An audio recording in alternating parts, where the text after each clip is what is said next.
السلام علیکم ورحمۃ اللہ وبرکاتہ۔ بسم اللہ الرحمن الرحیم۔ پروگرام چھوٹا عمل بڑا ثواب کے ساتھ میں ہوں آپ کا میزبان حافظ ہشام الہی ظہیر۔ کل ہم نے آپ کے سامنے قل هو اللہ کے بعض فضائل کو رکھا۔ اس کے آگے جو دو قل ہیں ان کو موعظتین بھی کہا جاتا ہے، اور اس کا شان نزول آپ کے سامنے مشہور حدیث میں پتہ ہے کہ نبی کریم صلی اللہ علیہ وسلم کے اوپر ایک مرتبہ لبید بن عاصم کی بیٹیوں کے حوالے سے مشہور روایت سب نے سنی ہوئی ہے۔ اللہ رب العزت نے خواب کے ذریعے آپ کی رہنمائی کی۔ حضرت علی گئے کنویں کے اوپر، ان آیات کو، ان گروں کو کھولتے جاتے اور ان کے اوپر پھونک مارتے جاتے۔ اچھا، یہاں پہ ایک بات کئی منکرین حدیث نے یہ اعتراض اٹھایا کہ جی انبیاء کے اوپر تو جادو ہوتا ہی نہیں ہے، ہو ہی نہیں سکتا۔ اصل بات یہ ہے کہ بیماری تو بشری تقاضے کے تحت ہر ایک کو لگ سکتی ہے، لیکن اس سے متاثر ہونا یا اس کے ایفیکٹس ہونا یہ ہر بندے کے اوپر فرق ہوتے ہیں۔ تو جیسے قرآن پاک میں واضح طور پہ یہ بات موجود ہے کہ حضرت موسیٰ کے آنکھوں کے اوپر بھی جب جادوگروں نے رسیاں پھینکی تو حضرت موسیٰ نے بھی یہ سمجھ لیا تھا کہ یہ سانپ ہیں، جبکہ حقیقت میں وہ رسیاں ہی تھیں۔ تو یہ بات صرف انکار حدیث والوں کا فلسفہ ہے، اس کے اندر کوئی حق و صداقت کی بات نہیں ہے۔ اور موعظتین اللہ رب العزت کے کلمات کی پناہ میں آنا اور اللہ رب العزت کی پناہ میں آنے کی اتنا مجرب نسخہ ہے کہ نبی کریم صلی اللہ علیہ وسلم نے فرمایا جو قل هو اللہ کے ساتھ صبح و شام یہ موعظتین 3 مرتبہ پڑھ لیتا ہے، ہر چیز کے شر سے محفوظ ہو جاتا ہے۔ یہ مفہوم کہاں سے نکلتا ہے کہ نبی کریم نے فرمایا کفایت کر جاتی ہے۔ کفایت کرنے سے جو مراد ہوتی ہے نا، وہ ہر شے سے کفایت مراد ہوتی ہے۔ عمل کے اعتبار سے کفایت کرنا، جنات جادوگروں سے کفایت کرنا، ہر قسم کے شر سے کفایت کرنا۔ عقبہ بن عامر کی جو مشہور حدیث ہے، نبی کریم صلی اللہ علیہ وسلم کہہ رہے ہیں پڑھیے، آپ کہہ رہے ہیں کیا پڑھیے؟ تو آپ کہتے ہیں قل اعوذ برب الفلق، اور بعد میں کہا قل اعوذ برب الناس، اور کہا کہ کسی پناہ مانگنے والے نے ایسی عظمت والی پناہ نہیں مانگی، اور جن چیزوں سے پناہ مانگی جا رہی ہے، جب اتنی عظمت والے رب سے پناہ مانگی جاتی ہے وہ ضرور پناہ عنایت کرتا ہے۔ اس کی ایک بڑی میں عام فہم ایک مثال دینا چاہتا ہوں۔ مخلوقات کس کی ہیں؟ اللہ رب العزت کی۔ شریر مخلوقات بھی اللہ کی ہیں۔ معاذ اللہ، اللہ رب العزت کے ساتھ کوئی مثال نہیں ہے، لیکن بات کو سمجھانے کے لیے ایک بندہ ہے، اس نے اپنے گھر میں کوئی جانور پالا ہوا ہے، شیر ہے، چیتا ہے، کتا ہے وغیرہ، کوئی بھی ہے۔ اب وہ جانور اگر کسی انسان کے اوپر حملہ کرتا ہے تو انسان اس سے لڑنے کی بجائے اگر اس سے لڑے گا، لڑ بھی سکتا ہے، لڑے گا تو ہو سکتا ہے زخمی ہونے کا احتمال بھی ہے، زخمی بھی ہو سکتا ہے، اس کو چوٹیں بھی لگ سکتی ہیں، اس کے ساتھ چیڑ پھاڑ بھی ہو سکتی ہے، کچھ بھی معاملہ ہو سکتا ہے، یہ ہو سکتا ہے غالب آ جائے، ہو سکتا ہے مغلوب ہو جائے۔ لیکن ایک طریقہ ایسا ضرور ہے کہ انسان بچ سکتا ہے۔ وہ کیا؟ مالک کو آواز دے کہ اپنے یہ جو درندہ تم نے پالا ہوا ہے اس کو سمجھاؤ یہ مجھے نہ پڑے۔ تو یہ بات آپ کو سمجھا رہا ہوں کہ اللہ خالق اور مالک ہے۔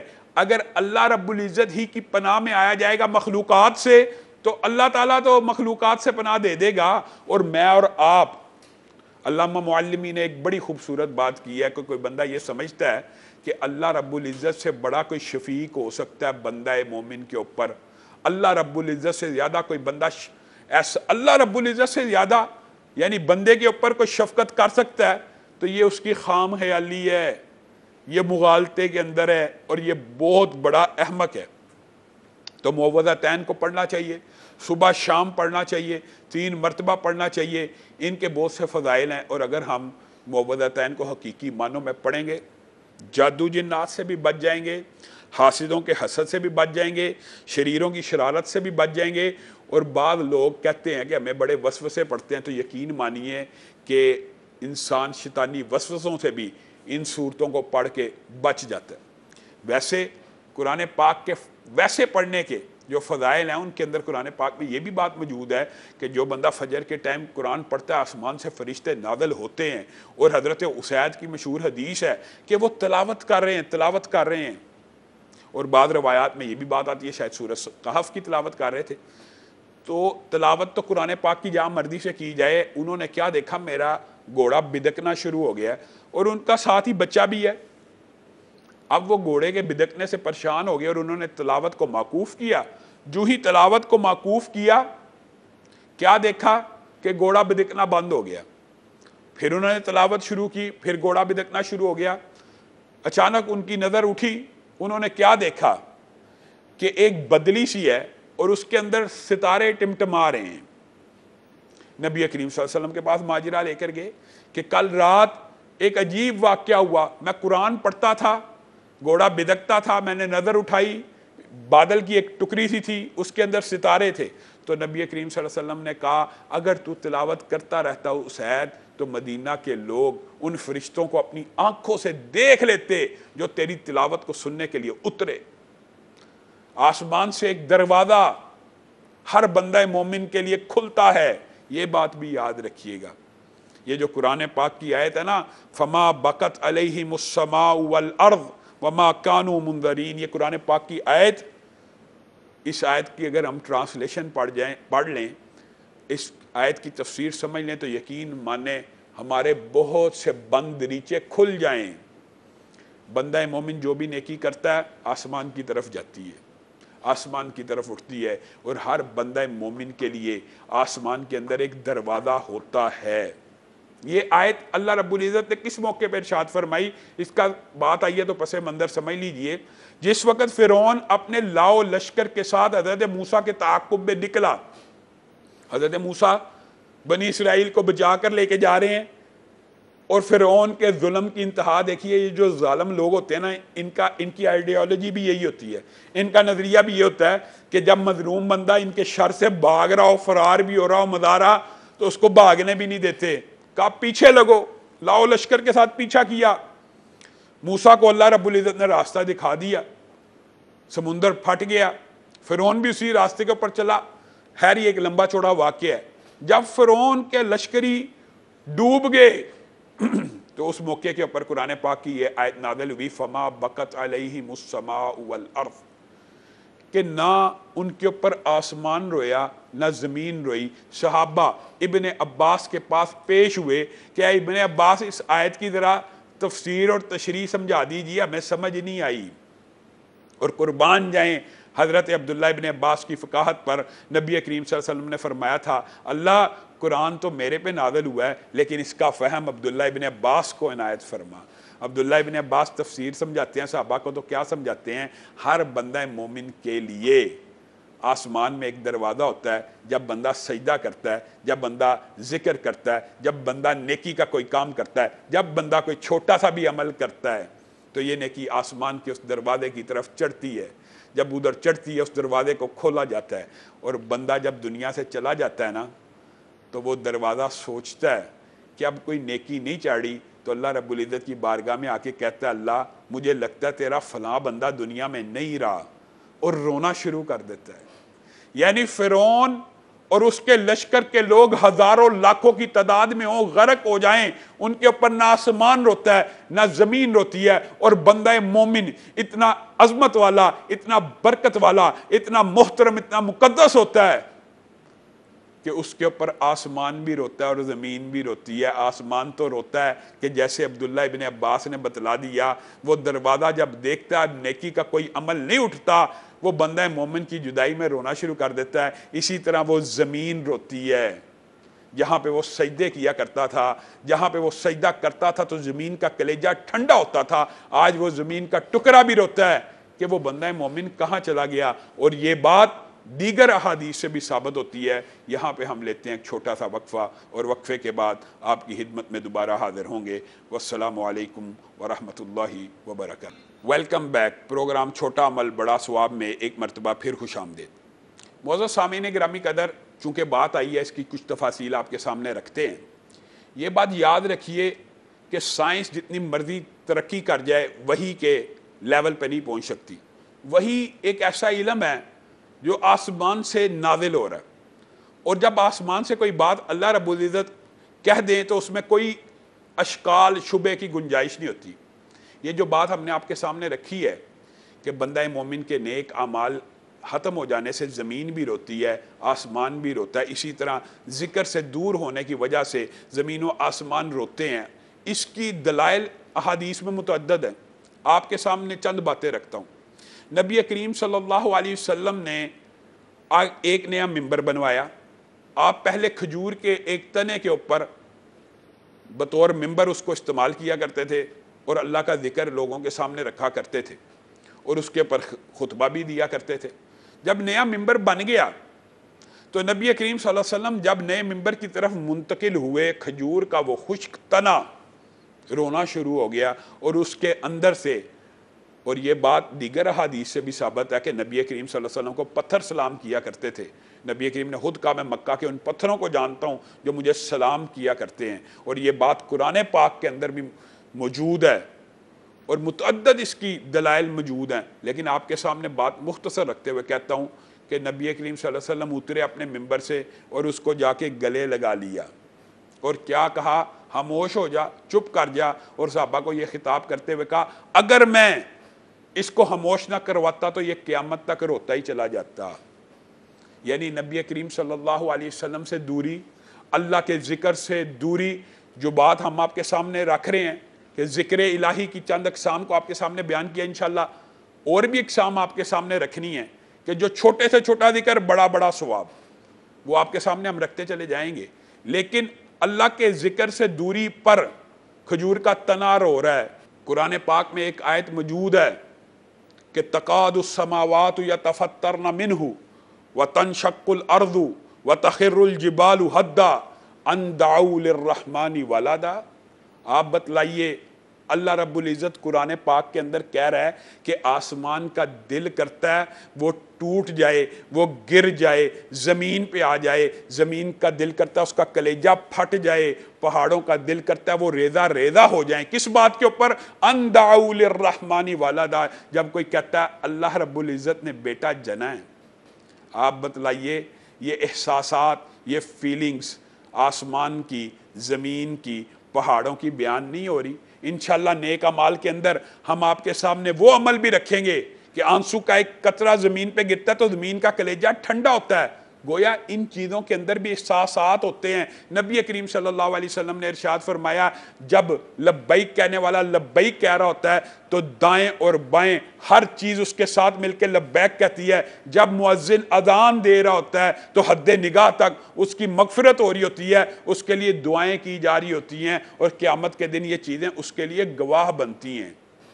گویا مخلوقات کے اندر بھی احساسات ہوتے ہیں، ذکر الہی کے، نیک اعمال کے، یہاں تک کہ امام مجاہد نے یہ بات کی ہے کہ جب قحط پڑ جاتا ہے نا، جب قحط پڑ جاتا ہے تو بلیاں، چمگادڑیں، جانور بندوں کو بد دعائیں دیتی ہیں، اللہ کے نافرمان بندوں کو بد دعائیں دیتی ہیں کہ ان کی وجہ سے آسمان سے بارش کے قطرے نازل نہیں ہو رہے۔ اسی لیے نبی کریم صلی اللہ علیہ وسلم نے ارشاد فرمایا تھا لولا البہائم لم یمطروا، اگر جانور نہ ہوں تو اللہ تعالیٰ آسمان سے بارش نازل بھی نہ کرے، تو پھر بارش کیوں نازل ہوتی ہے؟ اسی لیے نازل ہوتی ہے کہ بندہ مومن کے یا مسلم کے یا انسانوں کے اعمال ایسے نہیں ہیں، اگر اللہ رب العزت بندوں کو ان کے اعمال کی وجہ سے پکڑنا شروع کر دینا، آسمان سے ایک قطرہ پانی کا نازل نہ ہو، لیکن اللہ تعالیٰ درندوں اور مخلوقات کے اوپر رحم کرتے ہوئے آسمان سے بارش کو نازل کر دیتا ہے۔ انسانوں کے اعمال ایسے نہیں ہیں۔ تو ہمیں اپنے اعمال کے لیے فکر مند ہونا چاہیے۔ یہ سارے کا سارا ماحول، یہ سارے کی ساری مخلوقات میرے اور آپ کے اعمال کے اوپر گواہ ہیں۔ اسی لیے ایک بہت بڑے عالم قاضی ابو بکر عیاش نے اپنی بیٹی کو یہ بات کہی تھی، میری بیٹی میں اس دنیا سے اب جا رہا ہوں، مجھے لگتا ہے میرا آخری وقت آ گیا ہے، جب میں اس دنیا سے چلا جاؤں تو یہ میرے کمرے کے اندر ایک گوشہ ہے، یہاں پہ بیٹھ کے میں نے کئی مرتبہ، کئی ہزار مرتبہ قرآن پاک کو ختم کیا ہے، میرے جانے کے بعد اس گھر میں اللہ کی نافرمانی نہ کرنا۔ گویا در و دیوار کے بھی احساسات ہوتے ہیں کہ وہ منتظر ہوتے ہیں نیک اعمال کے، نیک اعمال کو دیکھتے ہیں اور بندہ مومن کے لیے رحمت کی دعائیں کرتے ہیں۔ یہ چیزیں بھی محسوسات اور فیلنگز رکھتی ہیں، اور اگر بندہ کافر ہو، فاسق اور فاجر ہو، وہ دنیا سے چلا جائے تو نبی کریم صلی اللہ علیہ وسلم کی اس بارے میں بھی احادیث طویل ہیں، لیکن یہ ہمارے موضوع سے متعلق نہیں رکھتی، صرف آپ کے سامنے اس کا خلاصہ بیان کرتا ہوں۔ مستریح و مستراح منہ، اور ایک حدیث میں او کا لفظ بھی آتا ہے کہ یا تو جو میت ہوتی ہے وہ دنیا کی آزمائشوں اور پریشانیوں سے نجات پا جاتی ہے، یا دنیا اس سے نجات پا جاتی ہے۔ یعنی بندے بھی، شجر بھی، دواب بھی، حجر بھی، اگر فاسق و فاجر ہے تو شکر کرتے ہیں اللہ تو نے اس کو اٹھا لی ہے، اور اگر وہ نیک ہوتا ہے نا تو وہ شکر کرتا ہے اللہ تو نے مجھے اٹھا لیا۔ تو انسان کو اپنے اعمال سیدھے رکھنے چاہیے، اپنے اعمال کو، اپنے پوری کی پوری زندگی کو نیک اعمال سے راستہ کرنا چاہیے۔ اسی طرح ذکر کی اقسام میں سے ایک بہت بڑی قسم آذان بھی ہے۔ اذان دینے والے کے بارے میں نبی کریم صلی اللہ علیہ وسلم نے چھوٹا عمل بڑا ثواب کے اعتبار سے اس اذان کے اندر بھی بڑی حکمت اور ثواب پوشیدہ ہیں۔ نبی کریم صلی اللہ علیہ وسلم کی صحیح حدیث ہے، جو بندہ 12 برس تک اذان دیتا ہے، یعنی یہ مؤذن کی فضیلت کے حوالے سے آپ کے سامنے بات رکھ رہا ہوں، نبی کریم صلی اللہ علیہ وسلم نے کہا کل قیامت کے دن اس کی گردن سب سے اونچی ہوگی، اور محدثین نے اس کی 8 تشریحات کی ہیں، جس کا خلاصہ یہ ہے کہ کل قیامت کے دن جب ہر بندہ اپنے ہی پسینے کے اندر غوطے کھا رہا ہوگا، مؤذن کو اللہ تعالیٰ اس آزمائش اور مصیبت سے نکال دے گا۔ پھر مؤذن کے لیے 60 نیکیاں ہر اذان کے لیے۔ پھر مؤذن جب اذان دیتا ہے تو جہاں جہاں تک اس کی اذان جاتی ہے، یعنی شجر سن رہا ہے، حجر سن رہا ہے، ذرات سن رہے ہیں، وہ سارے کے سارے نمبر ایک بات اس کے گواہ بنتے ہیں، نمبر دوسری بات اس کے لیے مغفرت کی دعا کرتے ہیں۔ اسی لیے نبی کریم صلی اللہ علیہ وسلم نے کہا جب تم صحرا میں ہو، کسی وادی میں ہو، اگر کوئی انسان بھی ادھر موجود نہ ہو تو تم تب بھی وہاں پہ اذان دیا کرو۔ اور دیگر احادیث یہ بات بیان کرتی ہیں کہ جب اذان دی جاتی ہے تو شیطان مقام روحا کے قریب پہنچ جاتا ہے، یعنی ایک اذان کو سن کے حی علی الصلاۃ، حی علی الفلاح، اللہ اکبر، اللہ اکبر، جب یہ صدائیں اور نعرے بلند ہوتے ہیں نا تو شیطان فرار ہو جاتا ہے اور 40 کلومیٹر دور چلا جاتا ہے۔ آپ اذان کی فضیلت کے حوالے سے اس بات کے اوپر غور کریں، الحمدللہ پاکستان کے اندر نہیں، پوری دنیا کے اندر شاید ہی کوئی لمحہ ایسا ہو، پوری دنیا کے اندر شاید ہی کوئی منٹ ایسا ہو جس وقت دنیا کے اندر اذان نہ ہو رہی ہو تو شیطان اذان کی آواز سن کے دوڑتا ہے۔ اور ایک بات اور یاد رکھیے، شیاطین اور جنات کو بھگانے کے لیے اذان کا وظیفہ بھی بڑا مجرب ہے۔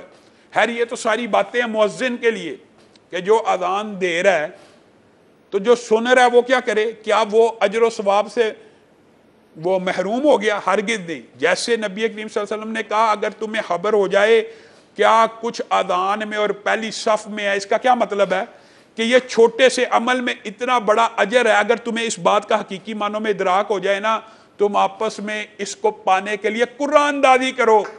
آج ہم نے مؤذن رکھے ہوتے ہیں مسجدوں کے اندر پیسوں کے لیے، کیونکہ ہمیں اس کے ثواب کا ادراک اور شعور موجود نہیں ہے۔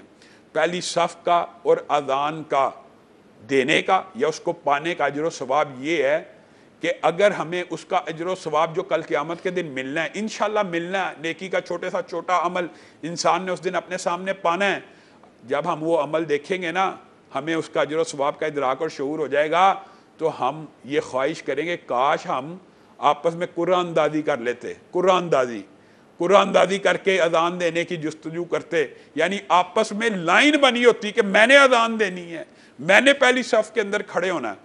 پہلی صف اور مسجد کے حوالے سے انشاءاللہ اس کے فضائل کو بعد میں بیان کریں گے۔ یہاں پہ اذان کے جواب دینے کے اعتبار سے بھی میں کہتا ہوں کہ مؤذن کی تو چلو یہ فضیلتیں ہوگی، تو جو سن رہا ہے اذان، نبی کریم صلی اللہ علیہ وسلم نے ارشاد فرمایا جب مؤذن اذان دے رہا ہو تو جو الفاظ کہے وہی جو تم سن رہے ہو تم وہ الفاظ دہراؤ۔ اللہ اکبر کہہ رہا آپ بھی اللہ اکبر کو، اشہد ان لا الہ الا اللہ کہہ رہا آپ بھی اشہد ان لا الہ الا اللہ کو۔ جب وہ حی علی الصلاۃ اور حی علی الفلاح کہے تب آپ نے وہ الفاظ نہیں دہرانے بلکہ کیا کہنا ہے؟ لا حول ولا قوت الا باللہ۔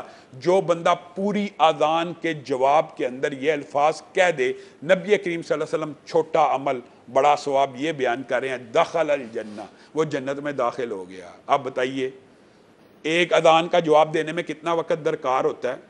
ہاں یہ بات ہے، محدثین نے یہ بات بیان کی ہے، ایک محلے کے اندر کئی اذانیں ہوتی ہیں تو کیا ہر اذان کا جواب دے؟ ایک ہی اذان کا جواب دے جو اس کو کلیئر نظر آ رہی ہے، اس کا جواب دے، وہ اس اجر و ثواب کو پالے گا، دخل الجنہ، وہ جنت میں داخل ہو گیا۔ اور یہاں پہ جو فعل ماضی کا صیغہ ہوتا ہے نا کہ دخل الجنہ، یہ اس بات کے لیے ہوتا ہے کہ تاکید ہے، تاکید، یعنی مستقبل کے بارے میں نہیں بتلایا جا رہا، ماضی کہہ کے بتلایا جا رہا ہے کہ وہ جنتی ہے۔ وہ جنت میں داخل ہو چکا ہے۔ اور صرف اس کے اوپر بس نہیں ہے، اذان درمیان میں تھی، میں مسجد پہنچا، اب میں نے آدھی اذان نہیں سنی، میں نے تو پوری اذان کا جواب ہی نہیں دیا، تو کیا میں اجر و ثواب سے محروم رہ گیا؟ نہیں، اس کے لیے اجر و ثواب یہ ہے کہ اللہم رب ہذہ الدعوۃ التامہ والی دعا پوری کی پوری اذان کے بعد پڑھ لے۔ نبی کریم صلی اللہ علیہ وسلم نے کہا جو پوری اذان کا جواب دیکھے نہ نہیں دے سکا، وہ جنت والی فضیلت تو نہیں حاصل کر سکا، لیکن اذان ختم ہوئی، یہ دعا پڑھ لی، نبی کریم صلی اللہ علیہ وسلم نے کہا میں محمد صلی اللہ علیہ وسلم اس کے لیے کل قیامت کے دن سفارش کروں گا۔ آپ بتائیے اس سے عمدہ سفارش کس کی ہو سکتی ہے؟ کتنا چھوٹا عمل ہے، کتنا بڑا ثواب ہے کہ نبی کریم کہہ رہے ہیں صرف یہ دعا پڑھ لینے والا، جو یہ دعا پڑھتا ہے، یعنی آج اس نے اگر محمد صلی اللہ علیہ وسلم کے لیے یہ دعا کی ہے، کل قیامت کے دن نبی کریم اس کی بارگاہ میں کھڑے ہو جائیں گے، جس وقت ہر نبی بھی نفسی نفسی کہہ رہا ہوگا، نبی کریم اس وقت بھی اپنی امت کے لیے بھی سفارش کریں گے اور دیکھیں گے میری امتیوں میں سے کس کس نے اذان کے بعد یہ دعا پڑھی تھی، ایک مرتبہ بھی پڑھی ہے، تو نبی کریم صلی اللہ علیہ وسلم اس کے لیے ضرور شفاعت کریں گے۔ انشاءاللہ ہم آپ کی خدمت میں دوبارہ کل ایک نئے پروگرام کے ساتھ حاضر ہوں گے۔ یہاں پہ ہم آپ سے اجازت چاہتے ہیں۔ والسلام علیکم ورحمۃ اللہ وبرکاتہ۔